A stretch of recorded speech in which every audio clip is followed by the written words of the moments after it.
La bonne note, il ne veut pas avoir des bonnes notes. Je veux pas avoir à être responsable c'est comme ça. De ton Hamed. Tu prends le truc, et Charles, je veux la Passer les commandes, messieurs. Ah vous ouais, avez c'est les bon, téléphones, moi j'ai passez passé les la commande. commandes. C'est facile de parler, hein. Ils passent pas les commandes et après c'est trop tard, j'en ai plus. Messieurs, bonjour. Boker Tov. T'es arrivé, t'es où là? Yom Shlishi, Yom Shenichpal Bokitov. Olivier, passe la commande. Ah, tu pars pas en train? Sam, vous voulez rentrer? Mais quand je t'ai dit, là-bas chez lui, c'est là-bas, garçon, là-bas. Après la station.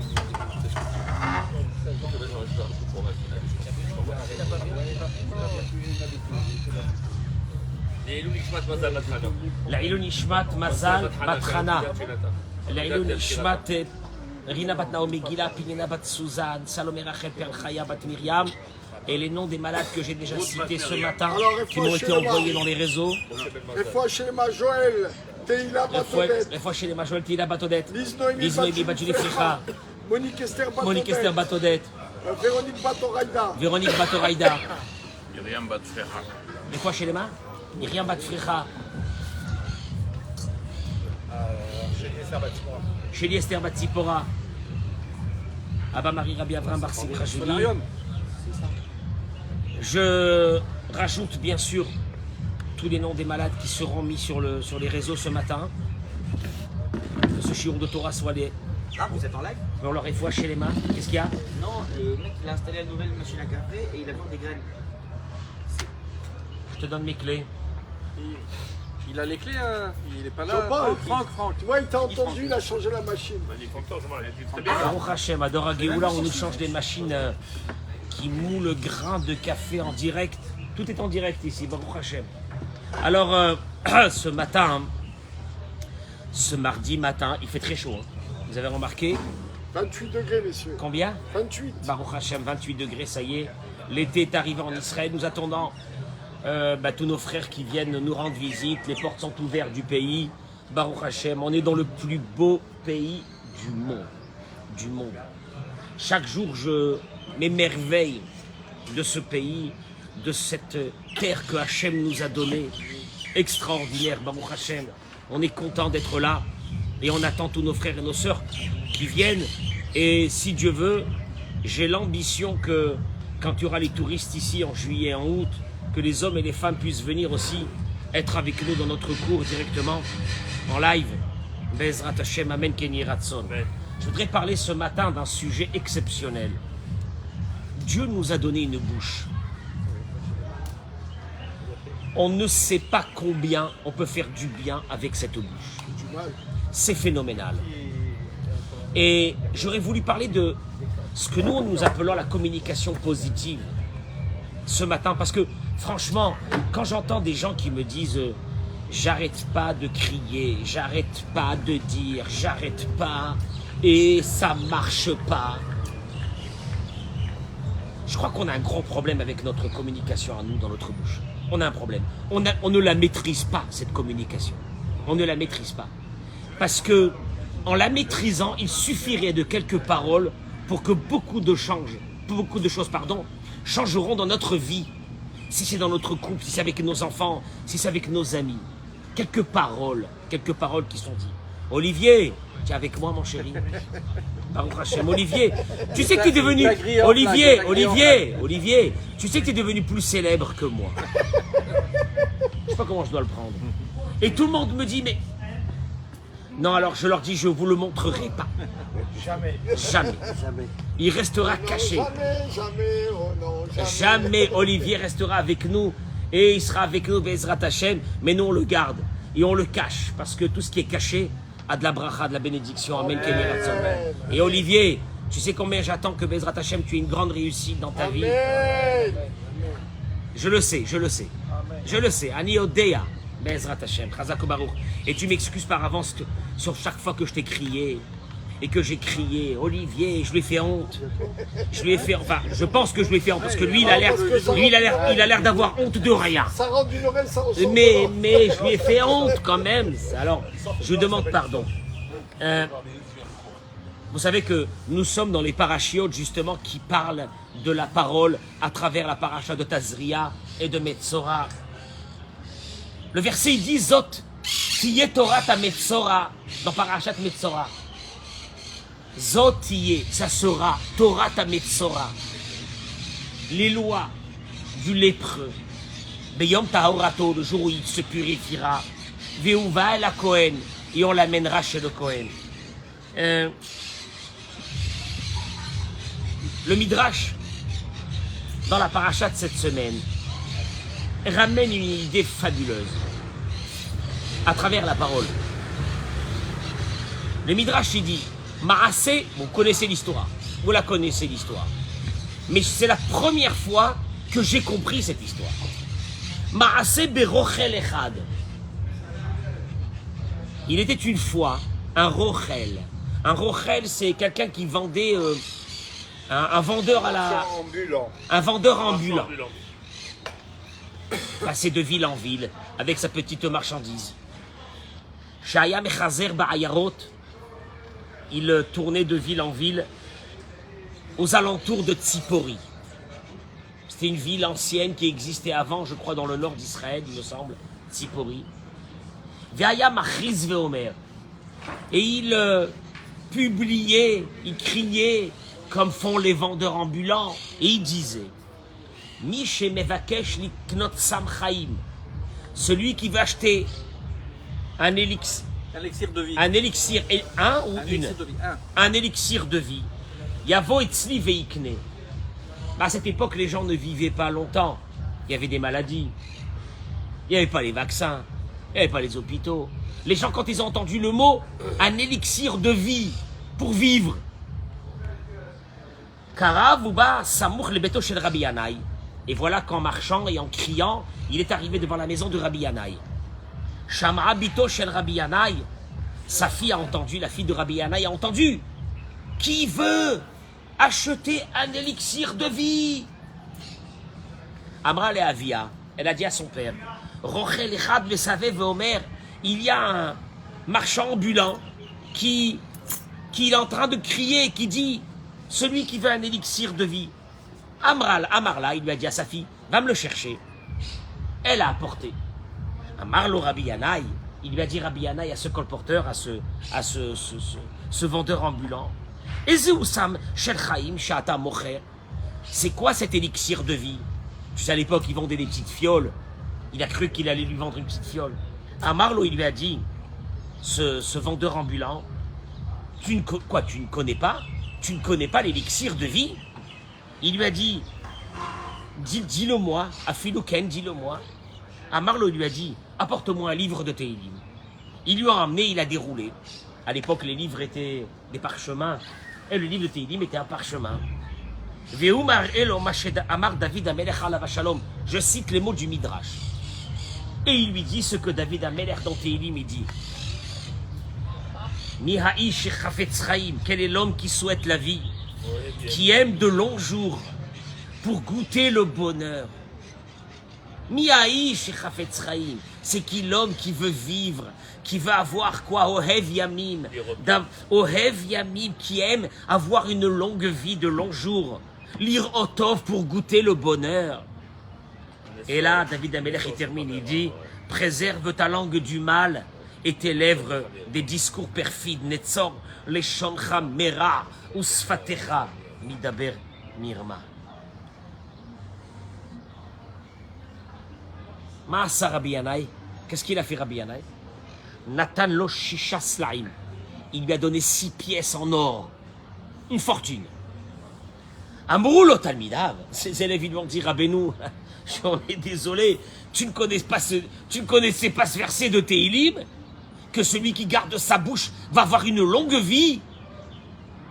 Amarlaim il aura dit, bien sûr que je connaissais. Kol Yamai, mais toute ma vie je lisais ce verset. Je ne connaissais pas sa signification. Très bizarre comme histoire. Jusqu'à qu'il est venu ce marchand ambulant et il me l'a appris. Il méritait ces 6 pièces. Tu comprends pas. Traduction, tu comprends pas. La traduction des mots, Rabbi Yanaï, il les connaissait. Qu'est-ce que ce colporteur a rajouté à Rabbi Yanaï dans sa conception de compréhension de la parole que lui ne connaissait pas à travers ce verset. Et Midrash il dit, Amar Rabbi Chagi, il dit Rabbi Chagi, la paracha de cette semaine. Il faut se l'approprier. Ainsi Shlomo a publié, Shomer Pivul Shono, celui qui garde sa bouche, Shomer Mitzarot Nafsho, il se garde de tous les malheurs de sa vie. De tous les malheurs de sa vie. Sa bouche. Celui qui garde sa bouche. Il se garde de tous les malheurs de sa vie. Ah, c'est fabuleux. Cette bouche-là, c'est pas possible. Tous les malheurs de la vie viennent avec la bouche. Les Fikach Moshe Mazir Vremeret Israël. Et c'est pour cela que Moshe a déclaré devant le peuple d'Israël, Zot yeh Torah ta Metzora. Ça sera les lois du lépreux. Torah ta Motzira, les lois de celui qui fait sortir du mal de sa bouche. Metzora, le lépreux, Motzira, c'est les mêmes mots, qui fait sortir du mal de sa bouche. Bon, on a terminé le Midrash. Amit Bonet Bema'asezeh, celui qui écoute cette histoire, il ne comprend pas. Qu'est-ce que ce colporteur a rajouté à Rabbi Yanaï qui ne comprenait pas? Surtout que Rabbi Yanaï lui-même a dit à ses élèves, oui, bien sûr que je connaissais ce verset. Donc, faut bien... Et il lui a donné, s'il lui dort... Il faut l'acquérir. Non, alors, c'est qu'il lui a appris quelque chose que lui ne connaissait pas.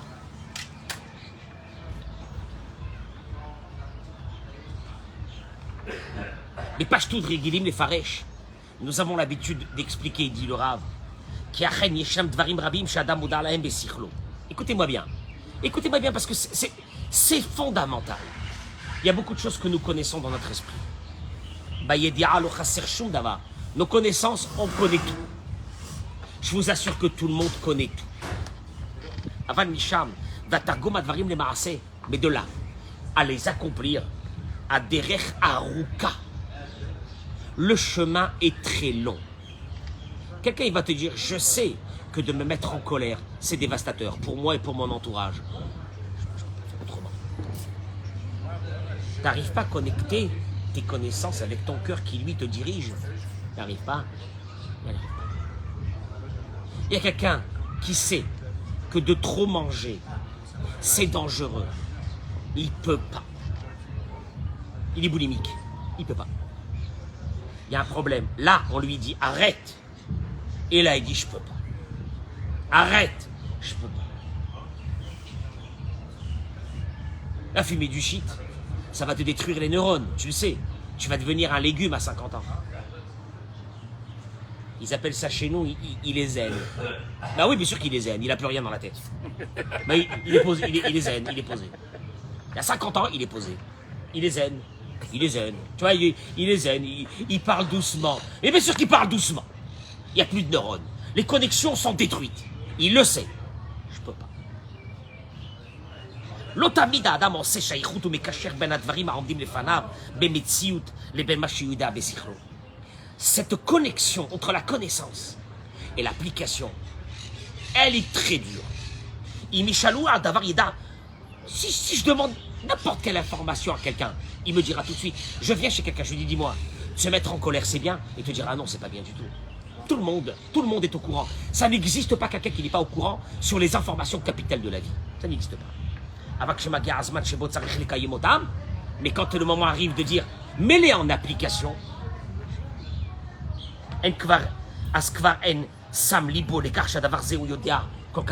il n'arrive pas. L'application, écoute-moi bien, Olivier, l'application de tes connaissances, c'est ici. C'est dans ce cœur. L'application, je sais, j'y arrive pas. Je sais, mais j'y arrive pas. Tu parles mal, tu manques de respect à tout le monde. Je le sais, c'est pas bien, et j'y arrive pas. Et ainsi de suite dans toute la vie. Les autres chimotorochel, c'est ce que ce marchand ambulant a fait découvrir à Rabbi Yanaï. Comment faire passer les informations dans le cœur? Pas ici. Ici, tout est là. Mais même le plus tordu du monde, il a tout ici. Mais de là, il y a une... D'ici à là,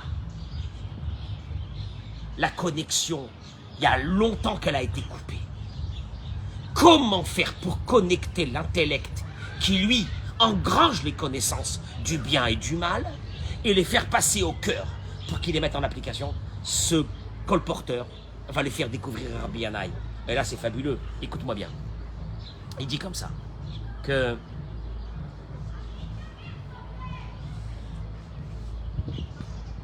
Beshelato apshuta mi mevakesh. Tu as vu comment il a commencé par vendre, entre guillemets, sa marchandise? Qui c'est qui veut un élixir de vie? Qui c'est qui veut un élixir de vie? Et les gens ont commencé à se rassembler autour de lui. Qu'est-ce qu'il y a? Il a suscité une chose extraordinaire, l'intérêt. Il a suscité l'intérêt. Quand tu suscites l'intérêt, c'est le cœur qui se met à fonctionner. Parce que tu sais où se trouvent les intérêts d'un être humain? Dans son cœur. Tu entends, Eric? Dans son cœur. Maintenant, le problème, il est quoi? Si je te fais rentrer des informations ici et qui t'agressent, ils ne rentrent pas là. À quel moment les intérêts que tu vas écouter vont rentrer dans ton cœur? C'est quand ton cœur te dit « j'ai un intérêt à écouter ». Et là, il faut passer par un seul moyen. Susciter l'intérêt de la personne qui va t'écouter. Je peux dire ça à ceux qui travaillent dans le management et dans la vente. Vous êtes un mauvais vendeur parce que vous agressez le client. Tu sais quand est-ce que tu vas devenir un bon vendeur? Tu fais rien. Tu suscites l'intérêt du client. Moi, j'ai vu des bons vendeurs. Quand ils rentrent, ils proposent un appartement. Je les ai vus comment ils font. Ils disent pas, il faut l'acheter. Elle coûte tant et tant. Non, ils disent pas ça. Ils travaillent pas sur l'intellect. Ils travaillent sur le cœur du client. Ils amènent le client vers la fenêtre et la fenêtre, elle s'ouvre. Et tu vois la mer. Ils suscitent l'intérêt. Rabbi Yanaï a compris une chose là ici fondamentale avec ce colporteur. Il n'est pas venu dire aux personnes ne parlez pas du lachon hara, c'est dangereux, vous allez mourir, etc. Pas du tout. Qu'est-ce qu'il dit? Qui veut un élixir de vie? Qui c'est qui veut vivre 100 ans en bonne santé? Qui c'est qui veut que ses enfants vivent toute leur vie en bonne santé? Qui c'est qui va avoir une vie heureuse? Voilà comment il a fait. Il a suscité l'intérêt. C'est ça qu'il vendait, le mec? C'est ça qu'il vendait? Il n'avait pas autre chose dans la camionnette? La conception de ce vendeur, Eric, a été fabuleuse. C'est qu'il n'est pas venu dire ne parlez pas du lachon hara. D'ailleurs, comment David Amelech il a dit? Lui-même, David Amelech, il a dit. David Amelech a parlé en général. Miaïch et Chafetz Chaim. Qui c'est l'homme qui veut vivre? Et seulement après, quand il a suscité l'intérêt, qu'est-ce qu'il a dit? Il s'est adressé à la personne en particulier. Netzor les Chandra Mera. Ne parle pas. Ferme ta bouche et ne parle pas du mal. Tu sais quand est-ce que ces paroles vont rentrer? Quand ton cœur s'est ouvert par un intérêt.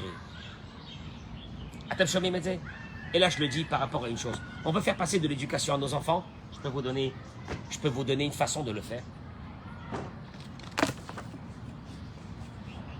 Ce que je parle, je explique à mes enfants. Je leur dis, ça ne marche pas. Ça ne marche pas. Vous savez pourquoi ça ne marche pas? Parce que vous êtes en train de parler à l'intellect de vos enfants. L'intellect comprend. Mais la connexion entre l'intellect et le cœur ne peut pas se faire. Vous savez pourquoi? Parce que le cœur, il a ses envies. Il ne veut pas. Maintenant, si ton message suscite l'envie dans le cœur de ton fils ou de ta fille, ça change. Il faut susciter l'envie. Je ne sais pas si vous m'avez compris. Tu sais ce que ça veut dire susciter l'envie? Si déjà toi, quand tu accomplis ton judaïsme, tu es épanoui, tu es content de ce que tu fais, tu suscites l'envie. Parce que tout le monde a envie d'être heureux dans ce monde. Après, même dans une maison, la façon de parler et de faire passer les messages, ce ne sont pas des messages de « non, c'est péché »,« oui, c'est pas bien »,« là, tu vas être puni »,« ça, c'est comme ça ». Pas du tout. Pas du tout. fait ressortir les belles choses qui à travers les valeurs de la religion. J'étais assis à un mariage, parenthèse, avec un grand avocat israélien, dans un mariage religieux. Et je lui ai dit que j'ai trouvé que la génération israélienne, peut-être française aussi, mais en tout cas israélienne, elle est en train d'arriver au bout Du déclin. du déclin. Il est marié, il a des enfants. Hein. Il m'écoutait très bien ce que j'étais en train de dire. Et je lui ai dit, tu vas avoir une preuve? Il me dit oui. Je lui ai dit, retourne-toi. Derrière nous, il y avait une table. Il y avait 20 jeunes religieux assis. Les 20 étaient âgés de 15-16 ans, en train de discuter comme des hommes. Et il me dit alors, qu'est-ce qu'il y a? Je lui dis déjà, je suis surpris de voir une vingtaine de jeunes assis en train de discuter comme des hommes. Il me dit, bon, c'est bien. Et quoi? Je lui dis, t'as pas remarqué une chose? Il me dit, non. Je lui dis, aucun n'a un portable. Aucun n'a un portable. Ils discutent. Il a eu un choc à ce moment-là. Il a eu un choc à ce moment-là. Il m'a dit, waouh! אני חושב שכבר איזה 20-30 שנה לא ראיתי את זה. Ça fait peut-être 20-30 ans que j'ai pas vu ça. Il n'a pas arrêté de regarder la table. Parce qu'ils n'ont pas de smartphone. Tu sais ce que je viens de faire là à ce moment-là? Je ne sais pas parler avec lui sur les malheurs de ces objets. Je lui ai montré la positivité. La positivité que je viens de lui montrer a fait un message 100 fois plus grand que toutes les paroles que j'aurais pu lui dire sur les méfaits de ces smartphones. Parce que là, j'ai suscité l'envie de son cœur. Et ça c'est énorme. Ne passez plus par l'intellect. Parce qu'entre l'intellect et le cœur, il y a à peu près 1 milliard de kilomètres. Essayez de passer par le cœur. Et là, le Rav, il ramène une chose. Il y a Doua Adava. Il est connu. Chez Yeladim, chez la Khatsu Otam. Écoutez-moi bien ça, pour les parents. Pour les parents. Des enfants qui ont été stressés. Ou qu'on a crié sur eux. De s'asseoir à table. Pour le Shabbat. Ou bien d'étudier. Ils ont développé une haine et un rejet de cela. Écoutez-moi bien ce que je suis en train de dire. C'est-à-dire que tu veux faire passer à l'intellect d'un enfant ou d'un adulte ou de n'importe qui qu'il y a une obligation de s'asseoir à table Shabbat. Ça n'a pas marché. Tu as développé le contraire. Ils ont malheureusement demandé à tous ces jeunes qui ont été déscolarisés et qui traînent dans les rues, comment ils sont arrivés à ça? Si il est ceux qui ont été dans le Hémet, comment on dit, qui ont été fidèles, qui ont dit vraiment la vérité, ils disent que tous, ils disent la même chose. Les études, les contraintes, leur amènent que du stress et de la colère, et qu'ils ne supportent plus ce stress et cette colère. Avalmirov, Shirirulo, Bazuoto, à force qu'ils n'ont pas arrêté de le critiquer et de le pousser et de lui dire tu dois faire comme ça et t'arrêtes de faire comme ça et je veux te voir à la Sina le matin et j'en ai marre de toi, etc.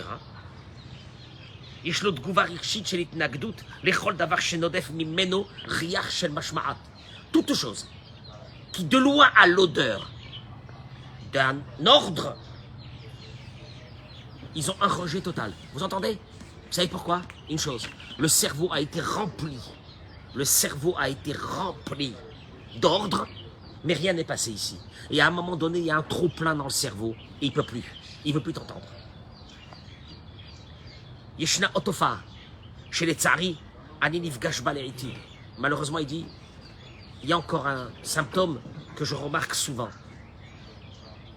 Baya shel Horim, shel Yeladim Shaorim, Metilim Aleem Ema Yetera.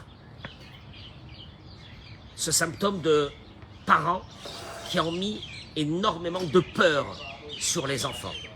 Nigash Shalai Avechad. Un jour, un père est venu vers moi, il dit le Rav, et qu'il a un problème avec son fils qui était en jeune âge. Il a dit le Rav, j'ai senti tout de suite quelque chose qui n'allait pas. Après que j'ai enquêté un peu et que j'ai parlé avec lui, le père a avoué que de temps en temps, il a levé sa main d'une violence fabuleuse. Et cette main s'est abattue sur cet enfant.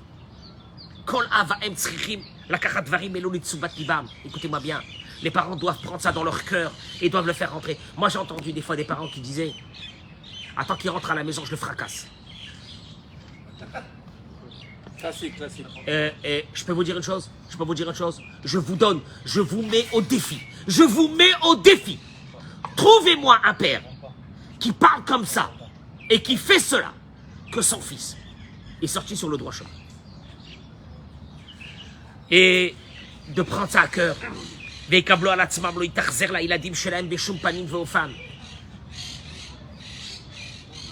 ne pas rentrer dans une cruauté totale envers ses enfants. Rabbi Nachman de Breslev disait Assour les akot, là il a dit. Il est interdit de frapper un enfant. Il est interdit de frapper un enfant. Il est interdit de frapper un enfant. Il est interdit de frapper un enfant. Kimbakot shel horim, parce que les coups qu'un parent donne à ses enfants, ils ne viennent pas par réflexion qu'ils mériteraient, philosophiquement parlant, d'une punition. Donc je lève ma main et je lui donne un coup pour lui montrer qu'il a fait quelque chose de mal. Pas du tout. Chez Kartsarir et la Hem Baot, mais ça vient d'une forme de colère, de vengeance, parce que mon fils n'a pas fait ce que je lui ai dit de faire, donc je le frappe. En fait, je me venge. Qu'est-ce que l'enfant a appris? Que quand ça va pas, on lève la main pour se venger. Et de là va naître des violents qui frapperont leur épouse et qui frapperont leurs enfants de père en fils. Ça a été d'éducation? Non. J'ai appris que quand on ne fait pas ce que je dis, je dois frapper. Je dois frapper, lever ma main. C'est horrible. Quand je vois des fois une vidéo où un homme il lève sa main et il abat sur un autre humain, c'est un assassinat pur. C'est un assassinat pur de frapper un être humain. C'est un assassinat pur de frapper, de donner une gifle dans ce visage qui représente l'image d'un être humain. Oui, mais monsieur le rabbin, c'est pour le bien de l'enfant. Chez Yedan et Emana, qui le sache, que la colère et que la cruauté, ce n'est pas de l'éducation. Et ça n'existe pas dans la Torah. Ah bon, monsieur le rabbin? Pourtant, Shlomo Amelech, il a dit, Shifto sonebeno, que celui qui économise son bâton, il est son fils. Traduction des mots qu'il faut frapper. Il te dit pas du tout. Shevet aniskarba pasukazé. Le bâton qui a été dit dans ce verset, c'est pas de la cruauté et de la colère. Et la shevet moussar. Shevet moussar. Développer. Le bâton de la Torah, c'est développer la positivité. Pourquoi c'est intéressant, mon fils, que tu fasses ça? Quand je dis aux jeunes, priez. Je dis aux jeunes, tu as Nathan, à tout le monde. Vous savez pourquoi il faut prier? Mais pourquoi? Je dis parce que cette prière, elle va se remplir, elle va remplir. Le jour où tu auras besoin de cette prière, tu verras les miracles qui vont t'arriver. Tu verras comment Dieu va t'aider un jour pour que tu aies un bon métier. Tu verras comment Dieu va t'aider un jour pour que tu trouves une épouse qui soit bien et que tu auras des enfants, que tu construiras un vrai foyer. Commence à prier depuis maintenant. C'est déjà urgent. Tu dois commencer à prier. Qu'est-ce que je suis en train de faire ici? Je ne suis pas en train de dire si tu prépares, c'est très grave. Tu es un rachat, tu es un mauvais, tu es un méchant. Je suscite l'envie. Susciter l'envie. La religion, ce n'est pas d'obliger quelqu'un. On n'oblige personne à être religieux. On suscite l'envie de la personne. Tu sais ce que tu fais? Tu ouvres le cœur. Il n'y a que le cœur qui marche. Moi, je suscite l'envie. Comme ça, j'ai fait avec mes enfants quand ils étaient jeunes. Je me rappelle, j'avais mes filles qui étaient dans une école, qui était une école juive, et pas plus. Et moi, j'avais mon éducation, qui était une éducation que mes filles ne sortent pas avec des garçons jusqu'au moment où elles doivent se marier. Et mes filles venaient et me disaient, papa, nos copines en bas de l'école, leurs amis, leurs copains sont là pour les attendre. Et moi, je ne disais pas à mes filles, ah, c'est assourd, c'est péché, c'est pas bien, c'est ci, c'est là, pas du tout. Qu'est-ce que je disais à mes filles? Tu veux rentrer dans une relation d'un couple, à 15 ans, avec les angoisses que cela comporte, que tous les jours il ne t'appelle pas, s'il ne t'appelle pas, c'est peut-être ta copinette l'a volé. Tu veux rentrer dans une relation à 15-16 ans, avec les affres, avec les angoisses d'un couple. Tu veux rentrer à 16 ans et à 17 ans dans les angoisses d'un couple, d'être aimé et rejeté. Voilà ce que je disais à mes filles. T'as compris? Qu'est-ce que je suis en train de dire à mes filles? Que notre façon de vivre, elle est saine. Que le jour où tu devras te marier, tu rencontreras l'élu de ta vie, tu le connaîtras, tu l'aimeras, et puis vous vous marierez. Mais j'ai jamais dit à mes enfants, ah c'est grave, ah c'est rachat, ah c'est assourd, ah c'est pas bien. Je suscite l'intérêt de ce qu'il y a de beau dans notre religion, de ce qu'il y a de beau. Comme je l'ai dit aux jeunes, les tatouages. Ils m'ont parlé des tatouages, est-ce que c'est permis ou non? Ah, je n'aurais pas dit c'est assourd les tatouages. Je leur ai dit une chose, que moi j'ai connu en France, les Français, pas les Juifs, les non-Juifs, les Français, classe, les Français de Neuilly, les Français des beaux quartiers, ceux qui avaient fait de grandes études, ceux qui aujourd'hui dirigeaient la France. Les tatouages, c'était les prisonniers qui avaient des tatouages, des signes de leur appartenance à certains groupes de voyous. Classe sociale.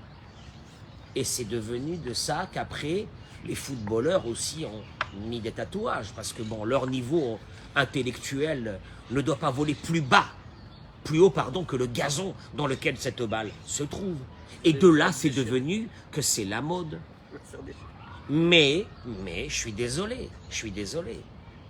À la base, dans les années 80, 90, celui qui portait un tatouage ne pouvait pas aller travailler dans... S'il avait des tatouages ici, il ne pouvait pas rentrer travailler à la banque.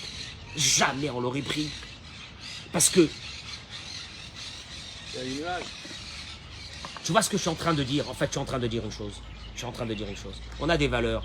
Mais suscitant l'envie de ces valeurs à nos enfants, à travers des... Tu viens avec moi à la prière? Quand ils rentrent, qu'est-ce que je leur dis aux jeunes? Je suis fier. Moi, il fait kiffer. Moi, il fait kiffer d'être venu. Je vous adore. Mais vraiment, vous me faites plaisir quand vous venez. Et qu'est-ce qu'ils me répondent? Mais on le sait, Rav, on le sait. Mais c'est pour ça qu'on vient. Mais ça me fait plaisir. T'as vu comment je cours vers eux tout de suite? Et je leur donne des bonbons et je les serre dans mes bras en plein milieu de la prière, je m'en fiche. Et je les prends comme ça dans mes bras. Je suscite les envies. Tu suscites l'envie. Tu parles pas intellectuellement, ça ne marche pas. Tu suscites l'envie. Et ainsi dans toutes les choses. Je peux terminer par une chose. Dans les couples, arrêtez de hurler. Ça marche plus. Ça marche plus. Ça marche? Ça marche? Ça marche? Ça marche pas. Alors quoi? Mais ça fait 100 fois que je lui ai dit. Ça fait 100 fois. Ça fait 100 fois que je lui ai dit. Je peux vous demander, mesdames, une chose. Je le répéterai encore s'il le faut 1 million de fois. Suscitez l'envie chez votre mari de faire des choses.